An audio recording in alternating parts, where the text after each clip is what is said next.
78 associacions de voluntaris de Protecció Civil de Catalunya han enviat un escrit al vicepresident en funcions de president Pere Aragonès expressant que senten menystinguts pel tracte que reben de la Generalitat des de fa anys. Es denuncia que no se les convida a participar en la presa de decisions i que hi ha una manca de finançament i d'aportació de recursos essencials. Es veu injust que des de la Generalitat es formi el voluntariat per després despreocupar-se'n i deixar la gestió en mans dels ajuntaments, que en molts casos no hi poden destinar recursos suficients. Es destaca l'aportació altruista de les associacions en les actuacions, algunes de risc col·lectiu, difonent mesures d'autoprotecció o donant suport als cossos de seguretat. S'explica que estan preparades per ocasions excepcionals com la pandèmia, on han col·laborat amb materials mínims i precaris i sense estar vacunats, on incideixen en el fet que s'ha canviat el criteri en les vacunacions en no ser considerats com essencials.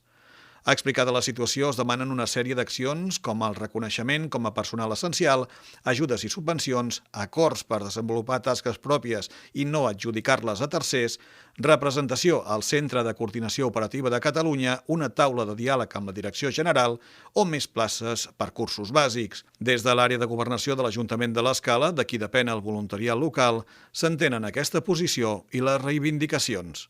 Robert Figueres, regidor de Governació. Pues sí, des de l'Ajuntament, com no podria ser d'altra manera, ens afegim en aquesta protesta dels voluntaris de Protecció Civil, tant de l'Escala, que s'han adherit en aquestes 78 associacions de voluntaris que han fet aquest escrit dirigit a la Generalitat, queixant-se de la situació que es troben. Ara mateix també ha vingut agreujat perquè al no ser considerats personal essencial, amb els temes de les vacunacions, tampoc se'ls ha vacunat. I aquest grup, aquesta associació, ja parlem a l'àmbit de tot Catalunya, ja fa temps que es ve queixant d'aquest menyspreu que se'ls té, que no se'ls té considerats per depèn de quines coses no se'ls dona importància, i amb el tema econòmic també tenen molt poca ajuda i molt pocs recursos. Des de l'Ajuntament, evidentment, nosaltres els ajudem amb tot el que és possible i els donem tot l'apoio en aquest sentit, amb aquesta queixa que fan. Nosaltres ja portem uns anys, i aprofito ara per destacar la feina que fa Protecció Civil aquí a l'Escala, que és una feina boníssima. Tenim una associació de voluntaris molt àmplia, que nosaltres ja ho hem anat dient sempre per activa i per passiva, que fan una gran feina, i nosaltres sempre els ajudem amb tots els recursos que podem, tant econòmics com materials, personal i el que faci falta. I a més, amb la pandèmia que hem tingut, que jo suposo que també la queixa deu venir per aquí, han fet una gran tasca aquest últim any, han sigut una ajuda molt important als serveis també de policia d'aquest país i no se'ls està tinguent prou en compte. Dir que l'Ajuntament de l'Escala, per sort, podem, i els ajudem tant en material com en tema econòmics, però és un pes que no hauria de recaure als ajuntaments, és un pes que recau a la Generalitat, i la Generalitat, pel motiu que sigui, no hi destina els recursos que ha de destinar. I per sort aquí a l'Escala podem, perquè us donem aquesta importància, ho hem anat fent, però poder hi ha ajuntaments que econòmicament o amb altres mitjans no poden i se'ls fa més complicat, i entenc que el motiu va una mica adreçat amb això.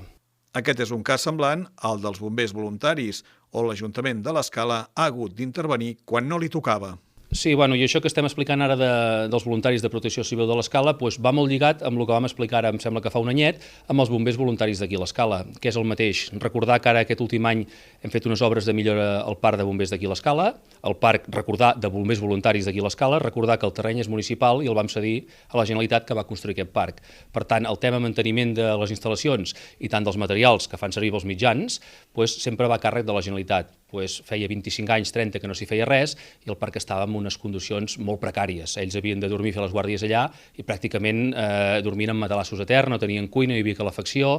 etc. Aquest any nosaltres des de l'Ajuntament hem fet una partida i hem fet una inversió en el parc, que és una cosa que no ens tocaria tampoc a nosaltres, vindria de la Generalitat, però com que tampoc ho fan, nosaltres també és el mateix cas que Protecció Civil. Agraint la gran feina que fan els bombers voluntaris i a més també cap al nostre poble, tot i que són voluntaris de tota la zona, nosaltres també tenim una consideració molt important i sempre que podem els ajudem tant en tema econòmic com en tema material. Es recorda que a tot Catalunya hi ha més de 1.600 persones voluntàries que disposen de la formació bàsica, amb una dedicació de més de 100.000 hores anuals, aportant a la societat l'esforç propi desinteressat en benefici de la comunitat.